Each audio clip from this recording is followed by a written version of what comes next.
হ্যাঁ এভরিওয়ান, তোমরা সবাই কেমন আছো? আশা করি অনেক ভালো আছো। আজকে আমি আবার একটা মিনি ব্লগ শেয়ার করতে চলে এসেছি তোমাদের সাথে। আমাদের গ্রিন মুভিটা ওর জন্য দুটো নিয়েছে না, মিলাজনের জন্য নিয়েছে না। একটুখানি আড্ডা মেরে তারপর আমি মেকআপে বসেছিলাম। মেকআপ রেডি হওয়ার পরে আমি আয়নার সামনে চলে এসেছি। আয়নার সামনে এসে ভিডিও করতে শুরু করে দিয়েছি। এরপর আমি 2 কাপ কফি পাই। হ্যাঁ, আমার তো কফি খেতে খুব ভালো লাগে এবং চা খেতেও খুব ভালো লাগে। তারপরে তো আমি পেয়ে গেলাম কস্টিউমটা পাওয়ার পরে আমি রেডি হয়ে গেলাম। তো আমি রেডি হয়ে গেছি, কিন্তু এখন আমার মাথায় হেডগিয়ারটা পরা হয়নি। ওটা পরার পরে তো খুব কষ্ট হয়, কি করবো বলো। যাই হোক, আমাকে কেমন লাগছে এবার জানিও।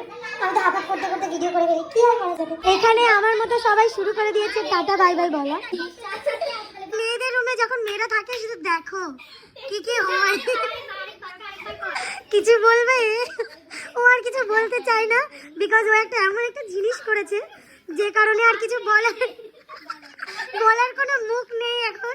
ঠিক আছে, মুখটা নষ্ট হয়ে গেছে।